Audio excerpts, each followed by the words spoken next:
Hello and welcome back to the Rugby Paper Podcast. Today we recorded half an hour after it was announced that Maro Itoje will be England's captain for the Six Nations. Myself, Brennan and Chris react to the news as well as welcoming on Fijian scrum-half Niko Matawalu to relive his incredible career, including some unbelievable stories on his time in Glasgow. Second episode of the year, we've got a whole heap to discuss today. We've got the England squad has been announced 40 minutes ago with a new captaincy being declared, which is exciting. We have been clamoring for it for 3 years on this podcast, but they finally followed our advice. We'll review the headline fixture. You haven't been. Well, we'll get into that. Bren and I certainly have. We'll review the headline fixtures of the Champions Cup weekend with wins for Bath, Glasgow, Leinster, Toulouse, Toulon. We've got Fijian scrum half Niko Matawalu joining us probably in about 10 minutes or so to look back on his career. But lads, live reaction for the England squad. Maro Itoje. Let's start with Brendan. You've got your wish. Jerry Guscott has only got his wish. Yeah, I mean, I think it was an obvious thing to do at some stage, and I think Maro's at that stage of his career now. He's a senior citizen in terms of experience. He's heading towards 30. He ought to be captain, really. He captained England to a World Cup under 20 World Cup 10 years ago. I'm just a bit surprised it's taken that long to make him captain. And it's kind of like the only radical selection in a pretty conservative squad, which I wouldn't necessarily criticise too much. I mean, it's how England play that needs to change. The players have been there for 2 or 3 years. Most of the players that you would expect to be there are there, except possibly Ben Spencer. And huge fan that I am of Henry Pollock. I think it's 6 months too early for him. He needs a little bit more miles in the Premiership, and he's doing it, and he's getting there. And he'll be good to go in the summer and beyond. So not really a very surprising or shocking squad, other than I wasn't sure they were going to make that move at captain. Chewy, you're taking the opposition side. Oh, nothing particularly against Itoje as a skipper, and certainly not as a player. I mean, there were clearly issues, weren't there?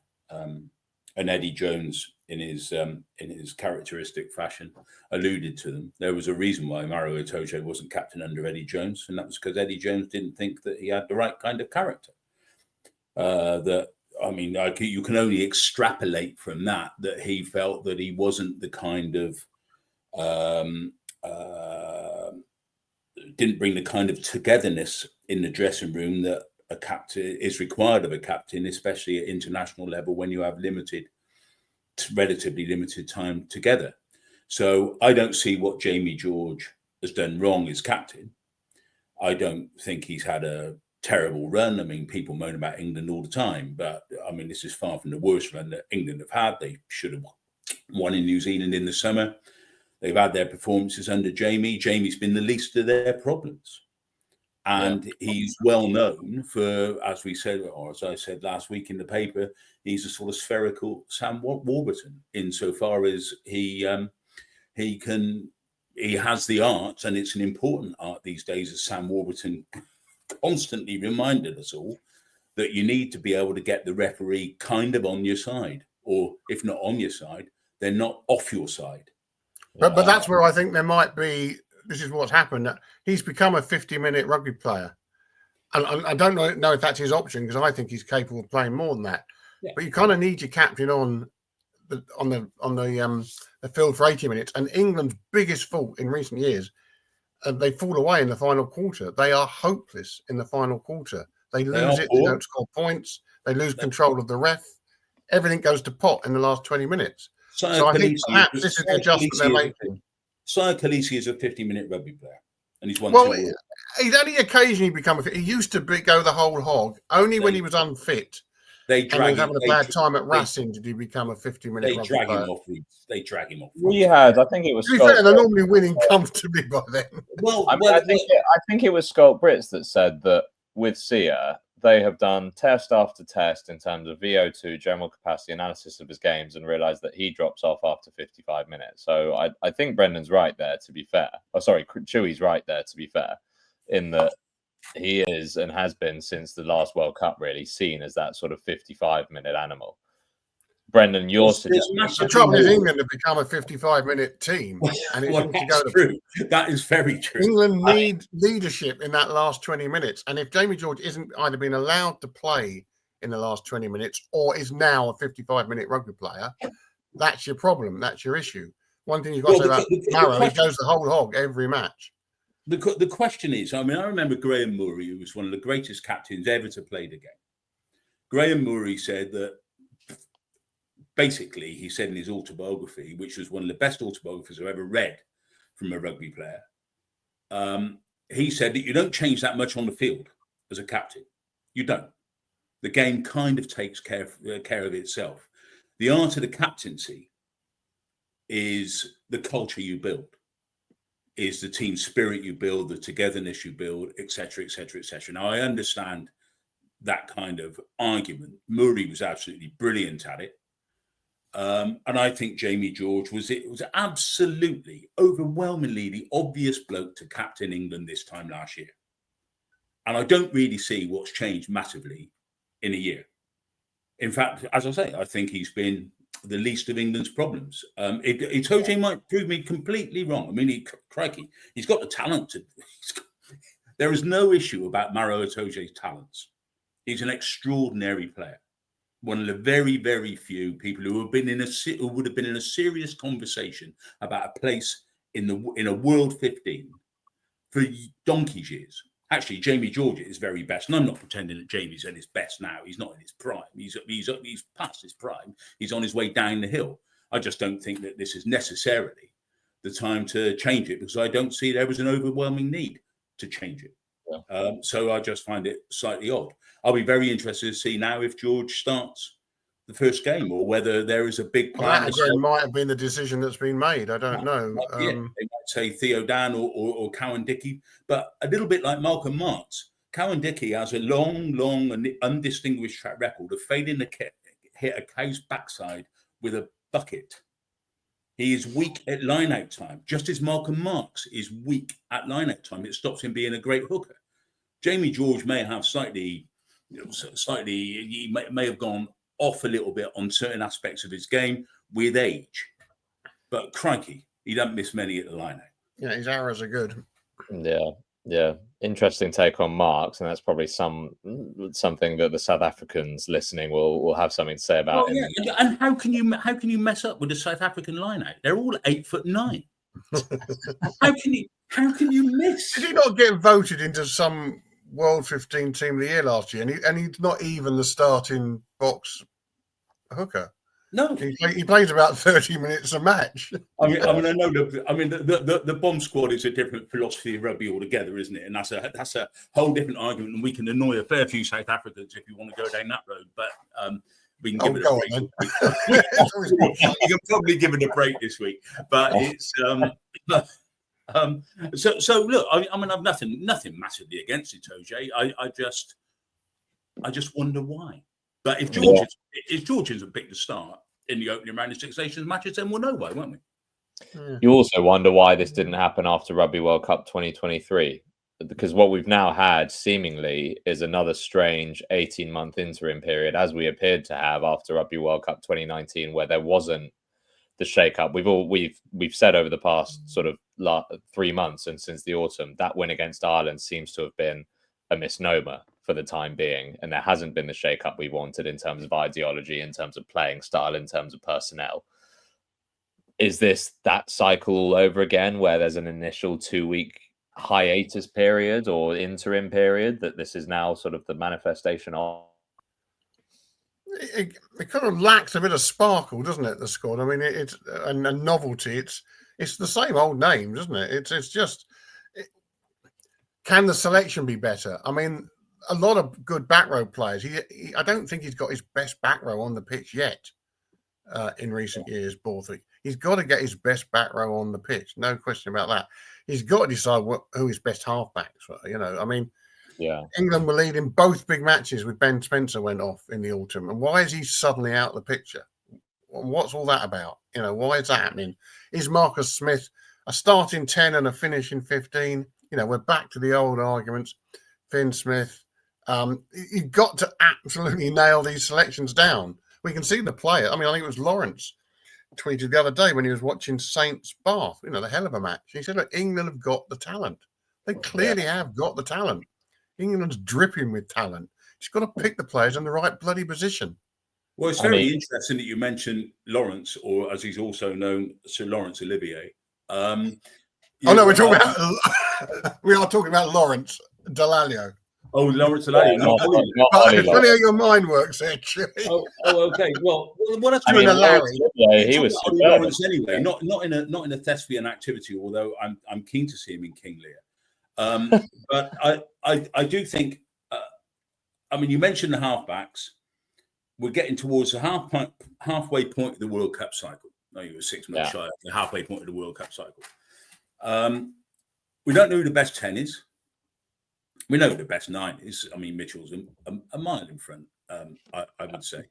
But and rightly so. But we don't know who the best 10 is. And the centre combination, even now, still, we cannot nail it down. No. It's absolutely extraordinary. There is no clarity of thought of exactly what the combination should look like. And they've stuck with dear Henry Slade, and I'm a big Slade supporter, but his confidence can't be very high with what's been happening with Exeter. No. It cannot be. Are they going to chuck him in at 12 again? And he's not playing in midfield at Exeter. Where he never plays. Ollie Lawrence, as Bath have belatedly realised, is a far better 13 than he is a 12. Far better. But of course, they haven't picked the bloke who makes him play in Max Ojomo, and there was quite a lot of traffic after the weekend that Ojomo might get a call up, but he hasn't. So they haven't picked Lazowski either.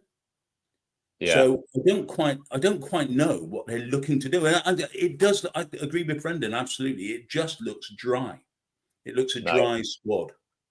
Couldn't agree more. Max Ojomo was I should interrupt us because Niko is just joining us, but Max Ojomo was my most disappointing addition of exclusion of the squad. Niko, how are you? I'm good, Ollie. Hi, Brendan. You're looking well. Yes. Wherever you are. Niko, you well? I'm good, thank you. I'm good. Good. Where are you in the world right now? I'm at home in Wales right now. That's what I thought. 1 to 3, does it? Oh God, is it Caerphilly? It's windy, cold. I miss Fiji. Where in Wales do you live? Where in Wales do you live, Niko? In Caerphilly. In Caerphilly, yeah. Oh, that's nice. Are you the only person in Caerphilly with that haircut? What? Are you the only person in Caerphilly? Yes. Yeah. Okay. Yes. Yeah, that's good. So people know who you are. Yes. Are you still playing a bit, or are you just coaching these days? I'm doing coaching, like a semi-pro in like a second division in Wales. So I'm doing coaching, but some players, they not get paid to train. Sometimes I have to play, fill in. To fill in. It's been good, and this is like my 3rd year in the university, so it's going well. Which university are you at? Are you at South USW? Wales? Oh, yeah. University South of Wales. Yeah. It's interesting, Niko. You may not know this actually, but about Caerphilly, when everything changed in Welsh domestic rugby, and they did away with the club structure and brought in the regions, so they created the Ospreys and the Scarlets and what have you. But that last league, the top flight of Welsh rugby, Caerphilly was in the top division, as were Pontypridd. Yes. So they played in Europe one year, Caerphilly. Yeah, they did. Semi-finals against Cast. Oh, good really? knowledge. Good knowledge. Before I had my interview with them, I dig a little bit of history. I like history, to dig the history of the club, and then I found out they were really play against Cast, play against Harlequins, like on the olden days then. So it's really a good club, family orientated. So it's good. And do you think, is it your sense, Niko, I mean, I guess we'll talk a bit about Welsh rugby and the position it finds itself in, but in what we would call Valleys rugby, old-fashioned club rugby in Wales, is there still a passion for the game in Caerphilly? Is it still a rugby town, do you believe? That's a good question. Like because this is what I see. I think they still have passion for their teams, because this is the most interesting part for me, because I drive here to Caerphilly to go to Tree Forest. I passed few clubs just down the road. I think like 2 or 3 clubs to go to university. And I think they really, really proud of their clubs. It's a good, because nowadays too the rugby is changed, everything is changed, the players are changed, these days are changed. So the coaches, their type of mentality coaching in the olden days are different now. Does that make sense? Yeah. So whatever, like lucky I'm playing in the olden days. I know what type of coach, like you go. It's different nowadays. Like players are more, you can just say something to one of the players can, make him angry. Well, I don't like nowadays now. Like I like old school type of coaching too, but sometimes you need to balance it. But the clubs are really like, especially Badwas, Caerphilly, few more, Pontypridd. They really, really like proud. They're still going strong in that club. Yeah. You've got an amazing CV there, Niko, because not only are you right in the middle of Welsh club Valleys rugby, but when you're up in Scotland, obviously Glasgow, but they used to farm you out to Aberdeen High School old boys. I think you had a loan spell with somebody else. So you've done Scottish club rugby and professional rugby, Fijian rugby, obviously, and then Welsh rugby. So you've seen a bit of everything, really. So that's why I make, if you see, I'm wear like a t-shirt. I make an academy in here on my second year. So I decided to create, it's been government, and it's been running right now. And I've been coaching the university and coaching the under 15 Cardiff. This is, I think, one of the main thing, not the main thing, what I see, this is my opinion. In Fiji, when you are young, because I've been there, our mom and our dad just let you go out and play and do whatever silly things you can do. You go to the bush, but we play, and we didn't even know, and we didn't even realize we are creating our agility, the movement, the reaction. We didn't even know that. Even the passing, when we like play, like when we are kids, just tackle, offload anywhere, just one touch, you turn around.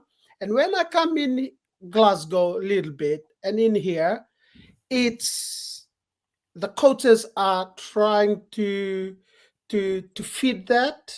You know what I mean? Like a different, like passing. No, they have to. You have to see the children what they need to approve at. Like, for example, their stepping, agility, those small things, and then passing and kicking, and then you add a little bit. I think that's the most the difference that I learned, because in here, and when you get into the level 16, 14, they miss that what I can say, they're missing this sense of humor. It should come automatically to them. Natural learning process. Natural, Yeah. natural learning. You don't Yeah. have to And teach playing them. other sports as well. Yeah. Something like basketball or something. You know, I think you shouldn't be playing necessarily at that age. You need other ball skills to get the reflexes. Cricket, basketball. Presumably in Fiji there is only rugby. Is there rugby? There is basketball in Fiji, isn't there? Decent basketball too. Yeah. So and I was like, decide. Okay, I'll make this academy, and I will just focus to the fundamentals of rugby, basics. For each individual want to improve or want to change, because what I do is I don't want to change anything from them. I just do whatever I just tweak and make them better. I didn't even take away anything, like passing, for example. And it's been, I really enjoy it. I think that's the most thing. And I've been coaching Kafili now. We've been winning 12 out of 12 through the league. First time ever for Kafili to win straight wins. And this Saturday we'll play quarterfinal on the cup. Okay. Against London.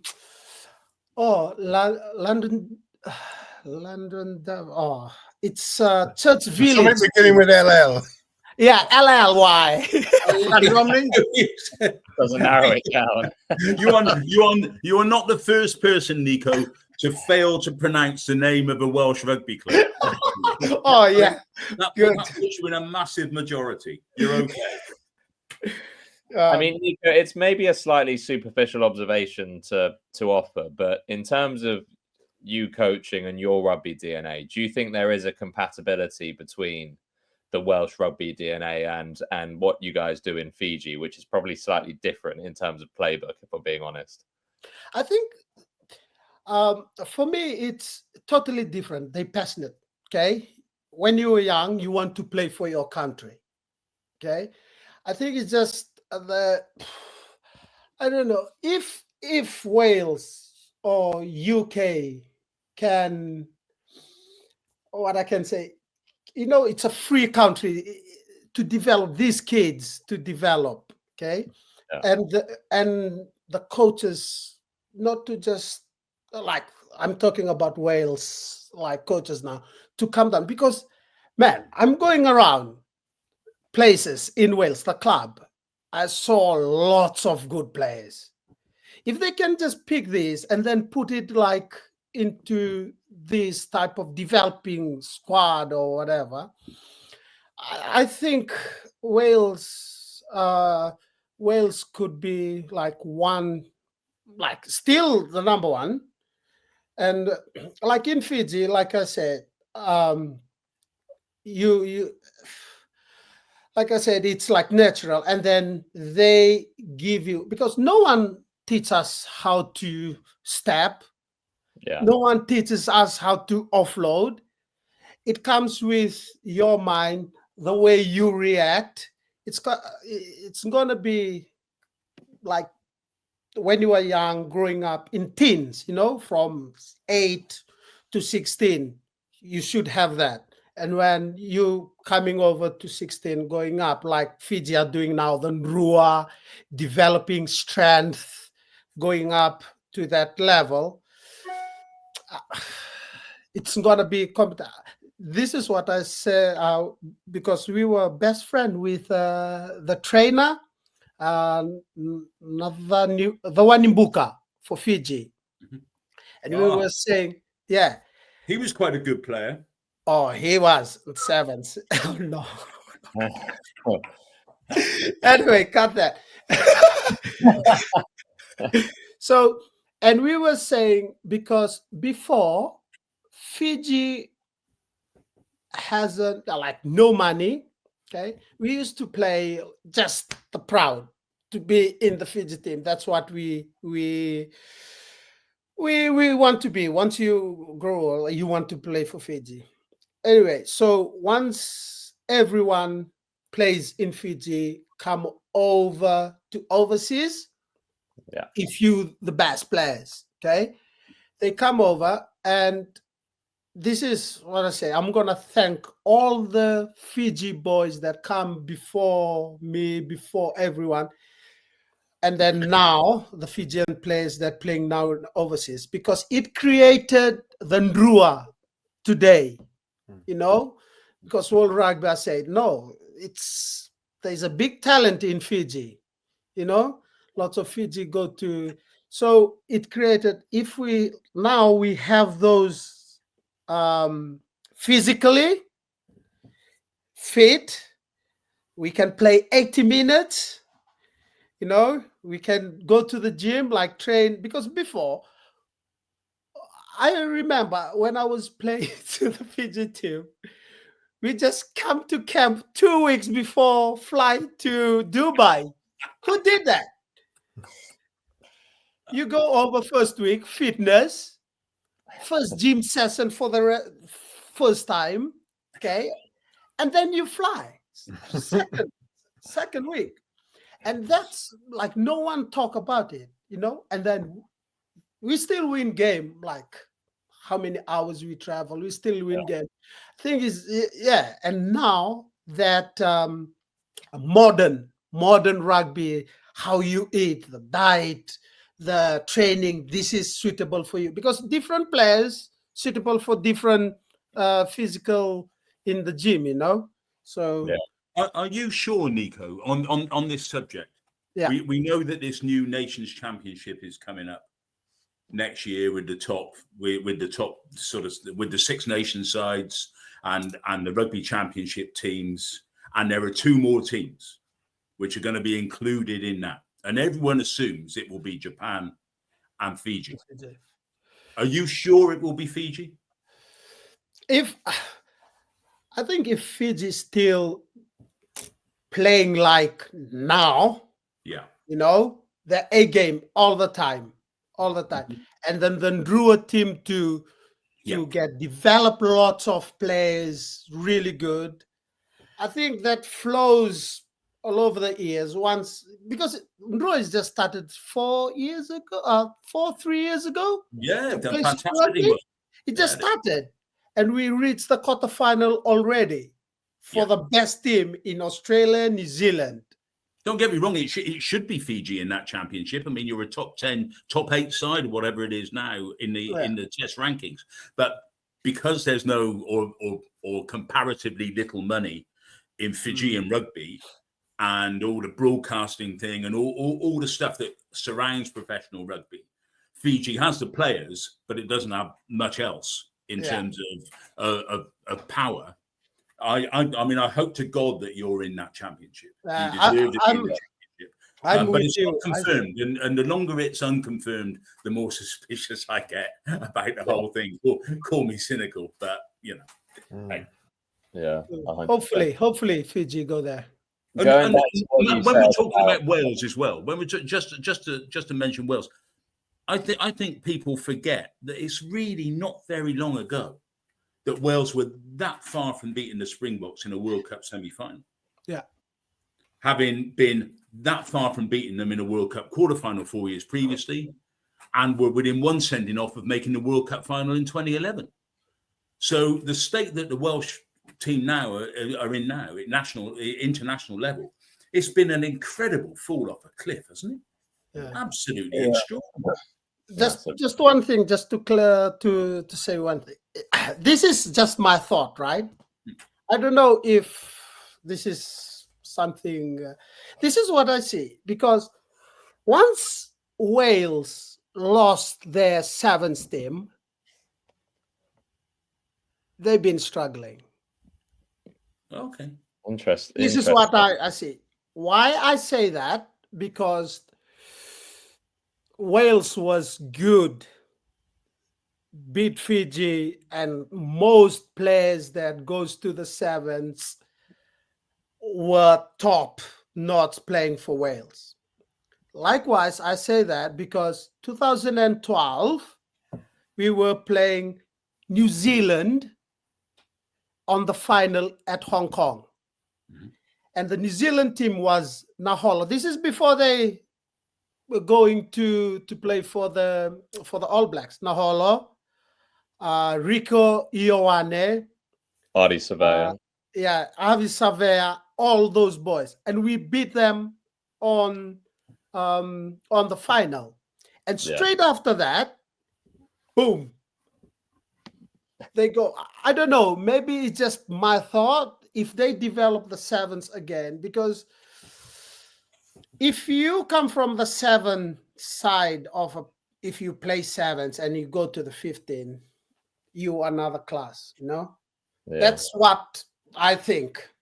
That's what they like. If you play 15, or I don't know. Maybe I'm wrong.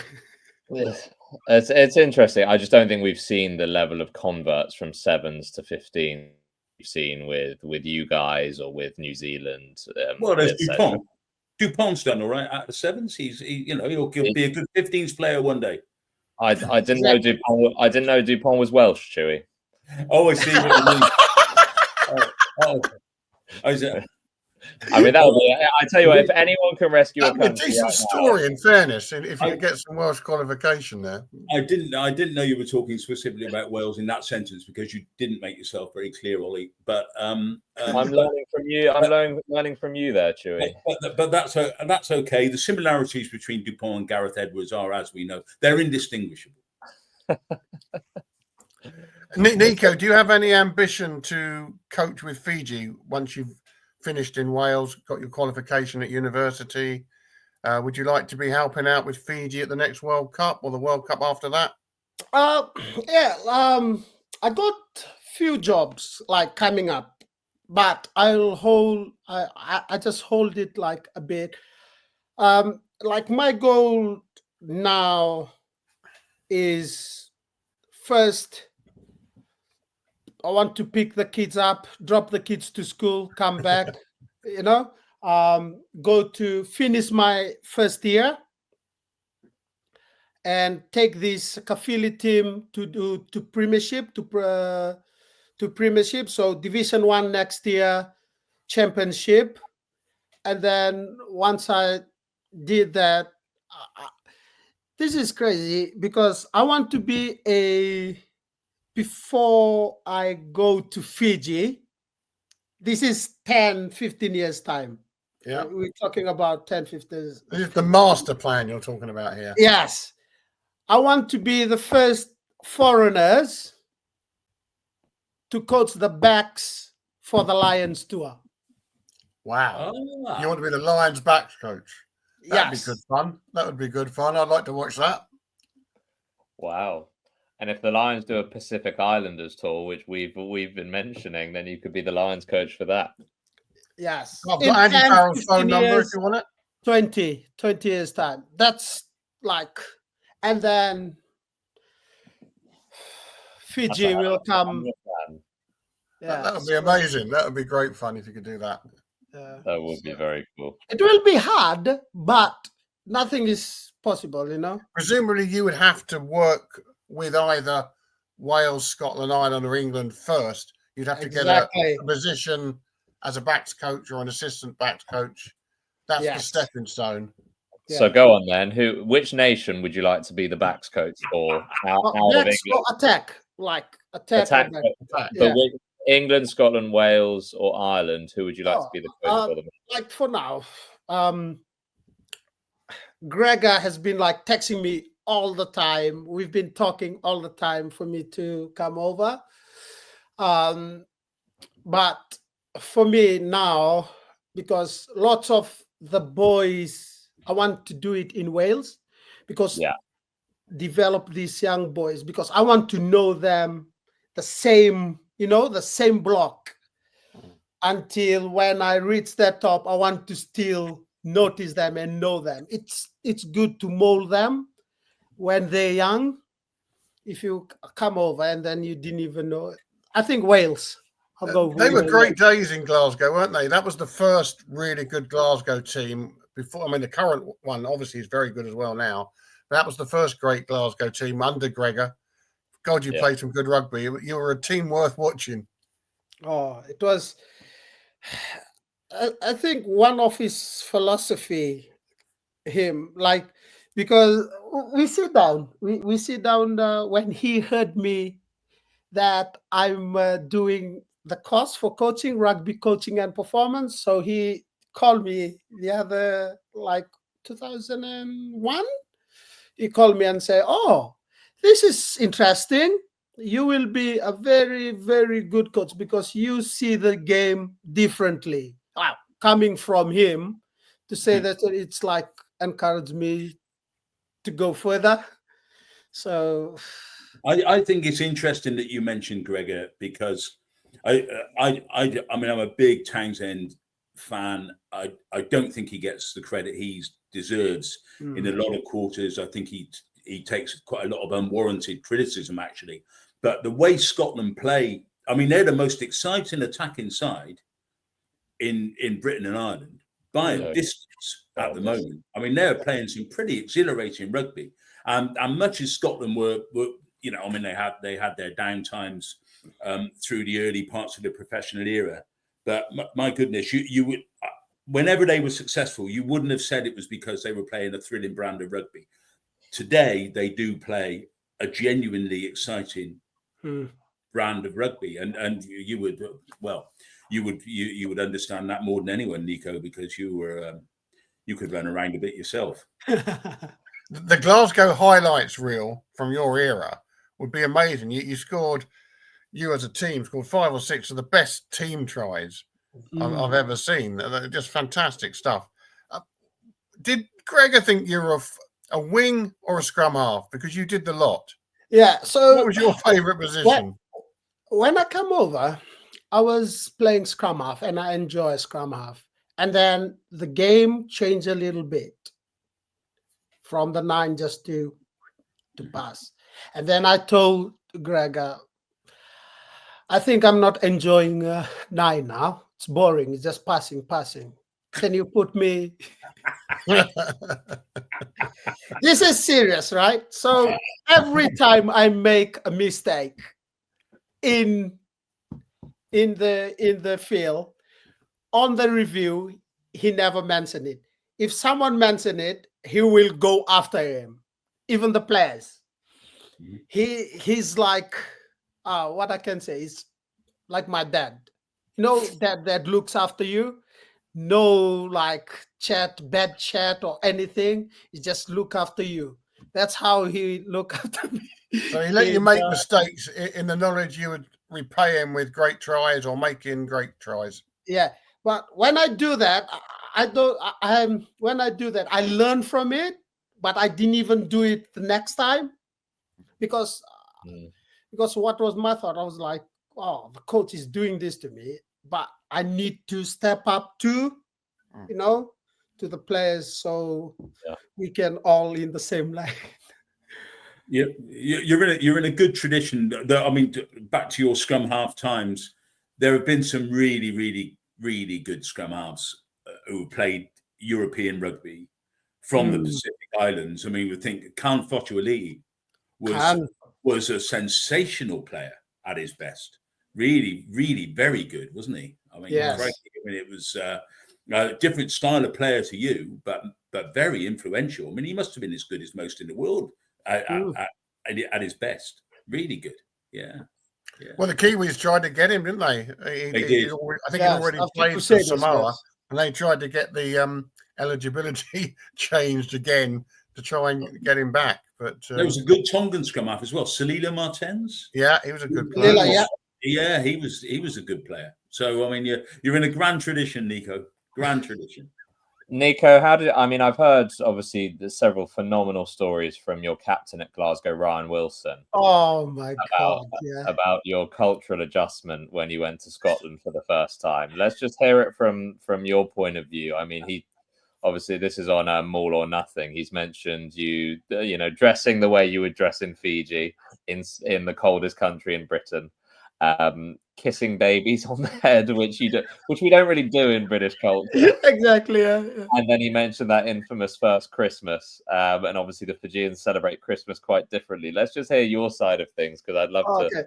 Well, I totally agree. Some of the things he said, and if he's my best friend, Of course, he's gonna put little bit sauces, some ingredient to make it spicy, So the first time I came over from Fiji, I was Sulu Bullset sandal. So the sandal, it's like a flip-flop. Yeah. But it's not covered all your feet, so Fijian sandal. So I flew over, arriving in London, I was like, where the hell am I? It was freezing. So London to Glasgow, oh my God. The first training session, 3-4 layers jacket, the weather. But why I choose Glasgow? Because I never been to Glasgow before, Scotland. I've been to Scotland, sorry. The Sevens was held in Edinburgh. That's back in the days. Yeah, Edinburgh Sevens. That was, and then I choose, and then to understand our captain, Al Callach, he's like a Scottish region, right? Sometimes I don't understand what he's saying to me. So for me to break that down and love it, like they look after me too. Anyway, that's the Sulu. We went to Nando's.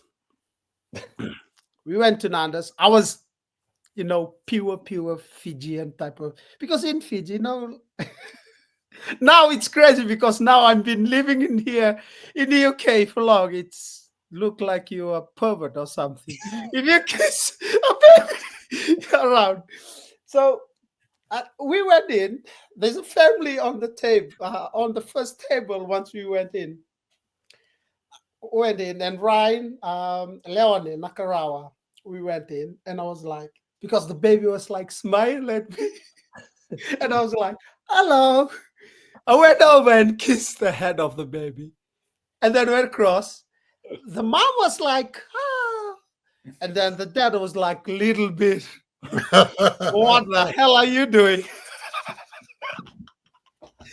Anyway, went over, we have a food, and then he told me, oh, that's like 2 weeks when I was in here, because it's totally different, Totally, like everything is changed. The environment, the place where I live, and then I went over, it's totally different.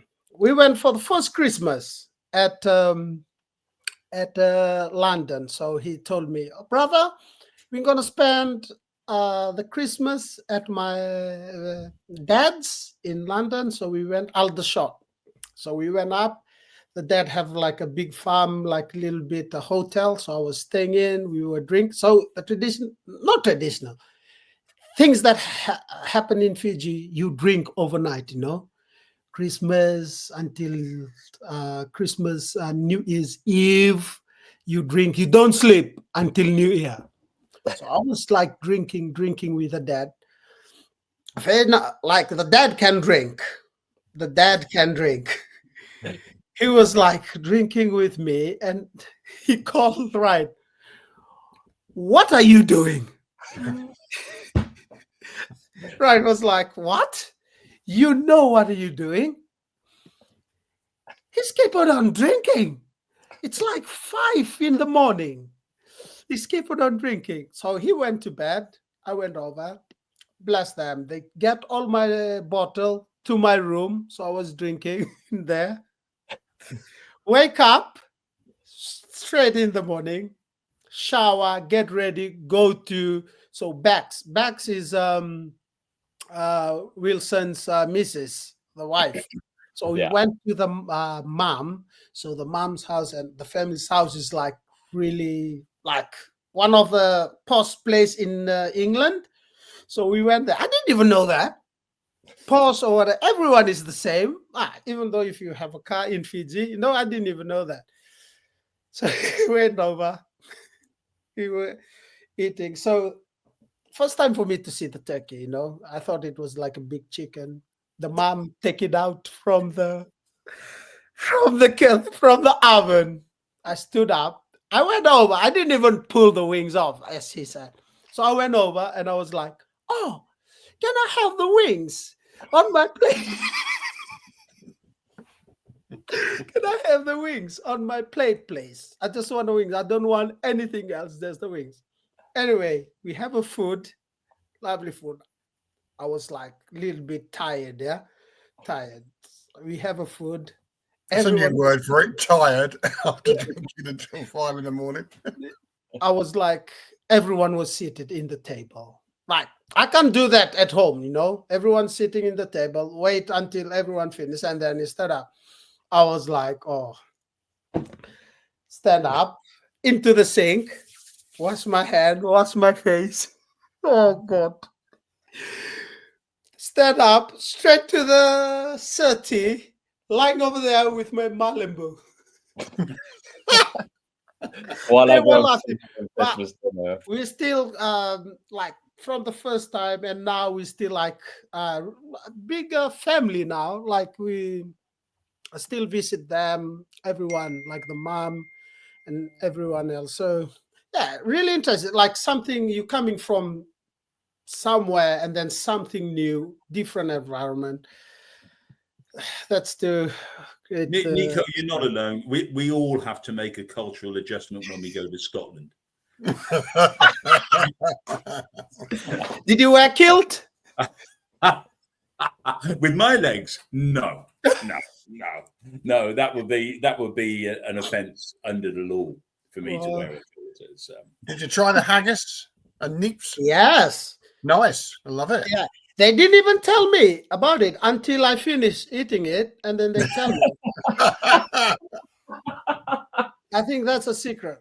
And some Don't whiskey tell with anyone. Yeah. What really surprised me was when you kissed the haggis on the head. That's not part of the ritual. No. I'm guessing there were no cultural adjustments needed in Wales by that point. It sounds like your baptism of fire was very much in Scotland. Mm. You were used to things by then. Yeah. Oh, incredible. And what Ryan said is you spent several Christmases with him, didn't you? Yeah. Yeah. So you got the invite back. Yeah. Well, you can't have done that much wrong then. Yeah. Well, because now they know me as a person. Yeah. You know, they've been knowing me. They've been, every time they come to Glasgow, they come and visit me in my place. We went together, like all the family, to watch the game Wales against Fiji, I guess, and some the Six autumn, Nations. yeah. We still like contact each other. Yeah. Yeah. So nice. Good. So nice. And it'll be great to hear whether you have any such memories from your time in Bath or Exeter. I know you weren't there quite as long, but how did you find the adjustment down south? It's totally different. Like different place. In Bath, it's first you training in the castle. What team that trains in the castle? What team? Tell me, for all the clubs in the world, who train in the castle? You have 2-3 castle, and you have breakfast. You have 3 courses, right? You have breakfast, you have lunch, and after training in the afternoon, you have dinner. Who did that? Yeah, it's fantastic. Or when they have scrimmaging practice, they have the butler to put the ball in.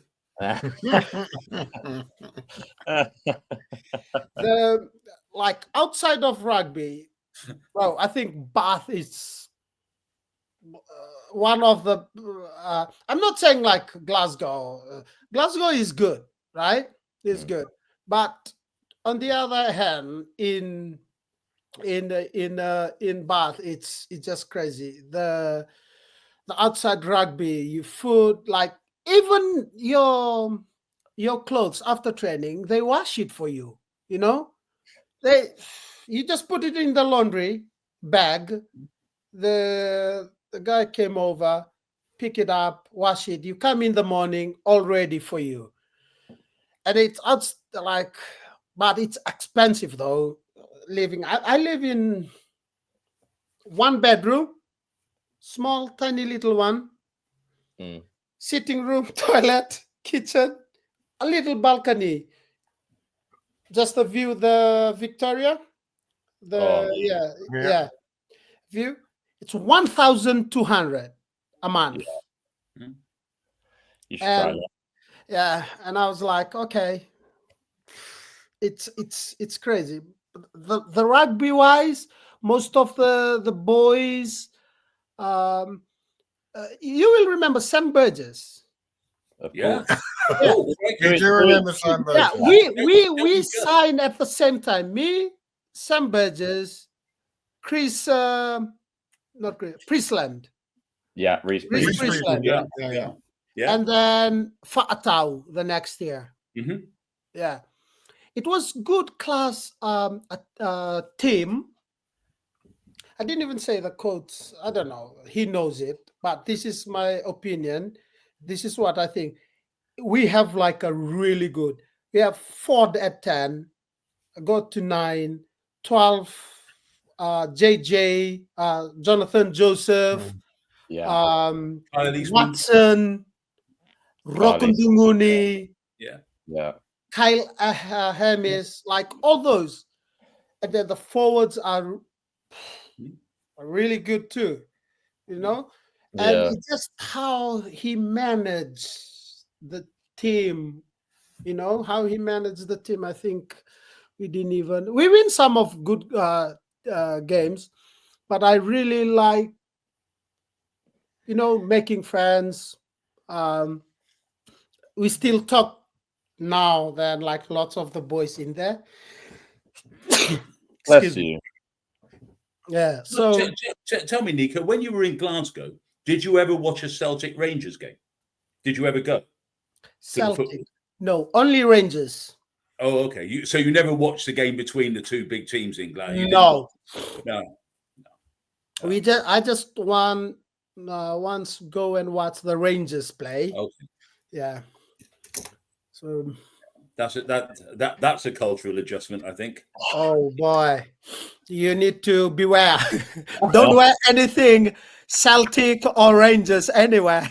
Oh yeah, gee, yeah. Niko, I'd love to finish off by doing a quickfire question section just about your career a little bit more. We obviously spoke about England at the start. I think, guys, we'll probably talk about the chat. We've got Dan Kelly coming on next week, so we'll probably do a deeper dive into these 2 rounds of the Champions Cup with him then.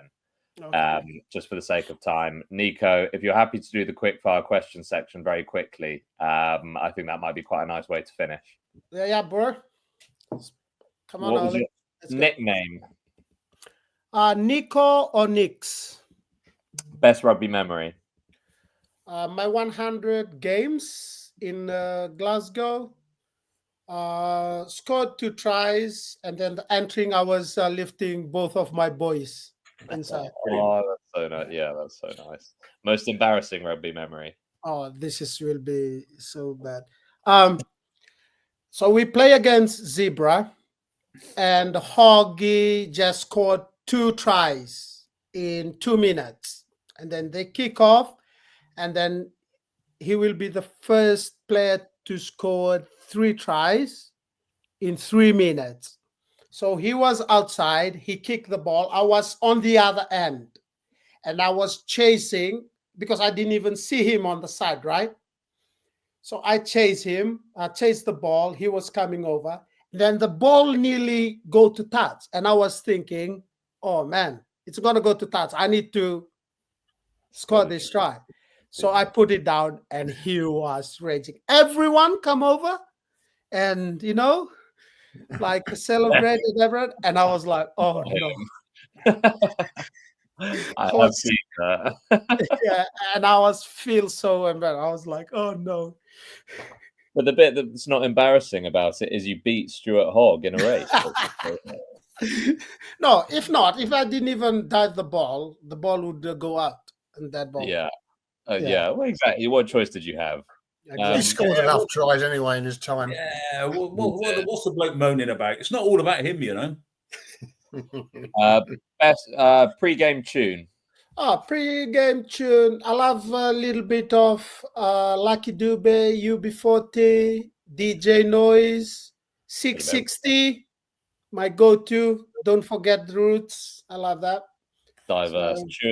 Chris did not know a single one of those. No idea. UB40 big in my household. Very that big. was a cultural adjustment for me, Niko. Thank you. Post-game meal. Post-game meal. I always cook my meal 3 hours before the game. So full chicken, cut it. I love to cut it, like do it nicely, chop it nicely, slices, carrot, potatoes, like soup, and a little bit of noodles, Chinese cabbage just to make it like green, and then with cassava. Amazing. You know, cassava, yeah. Except when you were at Bath, when you had someone to cook it for you.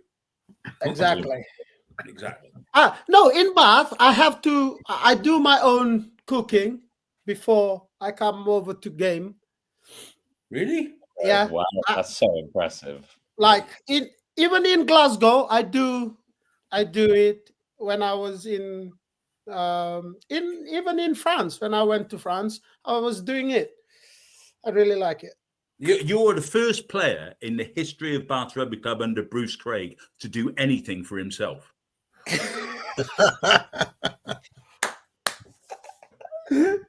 Best player you've played against? Against. Yeah.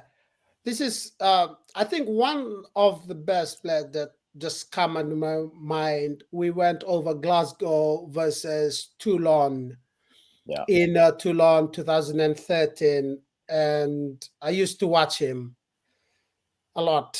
And he was playing number 10 on the other side. And the way he played the ball, the way he kicked the ball, the way he, handled the game very well. The kicking, the passing, management of the forwards and the backs. Johnny Wilkinson. Amazing. He could play a bit, couldn't he? Whatever happened to him? Yeah. Miss him. Best player you've played with? There's lots of players. Leon Nakarawa is up there. Ryan Wilson, Finn Russell. I'm going to go Leon Nakarawa. For me, I think for the rugby, he's the first one to started the forwards, the offload king. Yeah. He was totally amazing. How to get into the defend and then just one hand, even though, because by that time only backs used to do it. And then he changed the rhythm. Forwards can do it too. Definitely. I'll go with Leone. On a good day, he played the game completely differently to any other second. Different. Yeah. Any that, and that's not easy to do, just to be a one-off like that. Fantastic. And presumably at Glasgow, he didn't take the piss out of you for kissing babies on the head either. No, he was like, that's okay, because I see that in Fiji. Yeah, it's normal for him. Yeah. In fact, if you'd both been at Ryan Wilson's place, you could have had the wings and he could have had the rest of the turkey. Yeah. You need another one for everyone else. Favorite player right now? Finn Russell. Nice. And how good was he at the weekend as well? His class. Like for me, because I play with him, and then the lifestyle with Finn, and then the lifestyle with George Ford. They're two different type of person. Yeah. How they do stuff. But in the game, they have the same outcome, Rugby idol. I was thinking about this. Back of my mind when I was young, and always in my mind. I even have posted in my book David Campisi. Campo. He was your man. Last everything he can do it. I think he was. Serevi are there, but Willem Ryder, like for me, my idol, I'll go for Campese, Campo. Have you ever met? I mean, he's been on this podcast a few times. Have you ever met him? No. That's a conversation I would love to witness. Oh. Even just as a fly on the wall. Yeah. I think you two Just would get like on. all the players that I look up to, like John Olomu can be there, but I don't know why Campo is like strike out every time. I always him and Mortlock, Stephen Mortlock. Yeah, those two are unreal. Favorite stadium? Favorite stadium. There's lots of good stadium. I think I'm gonna go for Principality in Wales. Yeah. Cool. Why I choose that? Because all the stadium, it's like away from the ground. Yeah. Like Twickenham and everyone. In Wales, it's like you can hear your players, your teammate talking to you. If it's the crowd is participating too in the game. That's why I really like playing in there. Yeah. Favorite gym exercise? It used to be bench press, and now power clean press. Okay, a more functional exercise. Very nice. So all the body needs to move. Yeah. Imagine rugby didn't exist. What would your job be? Well, I will be still in the Navy. Makes sense. Yeah, Navy, or if the Navy doesn't exist, maybe farmer. Amazing. In Scotland. Yeah. In your sandals. No, in Fiji. Yeah, in the sandals. That would be in the sun. Superstitions. I don't think I really believe on that. So, do you have one? Me? What? Left sock on before my right. I'd always have to step onto the pitch left foot first. Don't really know why. And those of you that have seen me kick, I'm a place kicker. No, I have a really weird kicking routine. But no, not too many. We've had some players on here who drive themselves mad with superstitions. I think Sarah Hunter, former captain of England women, she had to have a peanut butter and jam sandwich before every game, and she forgot them once, so her mother had to drive an hour and a half to get it to her before before kickoff or something like that. Yeah, so best avoided. What rugby law would you change? TMO. Get rid. So, I mean, like TMO is good. I think the referee need to make the decision because he's on the ground. I don't want the TMO referees to change it. Well, if he make a decision, the referee inside, that's it. Yeah. You know, I don't want just to take it up. It's like it take away the referee's job. Otherwise, just let the game play, and then TMO outside. Okay, stop there. TMO like in every game. So I would take away the TMO to review, like to be what you can say, outsay or. So would you have the referee only? The referee's decision is final, and he calls in the TMO if he thinks he needs help. That way, so you don't have the TMO interfering. You don't have him coming in. Yes, if he make his decision, the referee, no need to, no need to be like TMO or anything. So only if the referee wants some help and he's not sure, then he asks TMO. Exactly. Do you have any problems with the TMO in Care Philly?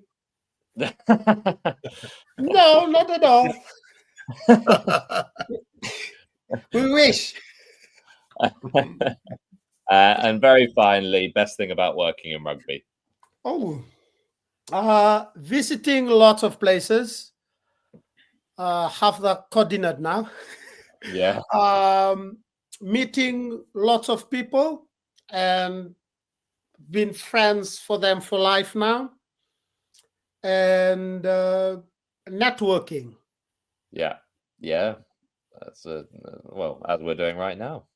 Yeah, that's right. Amazing. Thank you for doing that, Niko. Cheers, brother. That was a roller coaster ride of an episode, but it's so great to have you and hear you talk. We obviously don't have time to get into the Champions Cup, but look, good luck with the rest of the season. And let's catch up again next time Fiji are hopefully involved in this. Yes, finger crossed. Hopefully. 100%. Fingers firmly crossed Good from all of us. We're big fans of Fiji over here. We had Nemani Nadolo on back end of last year. We had Tangeli Naravoro on last week. So we're I saw that. We have like a group.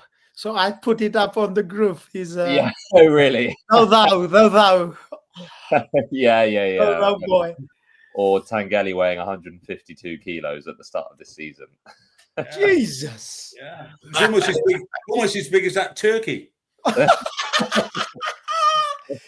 I need to send a turkey for you soon. It won't have its wings on it, that's for sure. Yeah, that's true. That's true. All right, Niko, thank you so much for joining us. Ollie. Thanks for listening to this week's edition of the Rugby Paper Podcast. And don't forget to subscribe on whichever podcast platform you use and recommend the show to your friends. The Rugby Paper is available to buy every Sunday, and to make sure you don't miss it, subscribe through our print, digital and online options at therugbypaper.co.uk/subscriptions. That's therugbypaper.co.uk/subscriptions to get all our content for as little as 14p per day.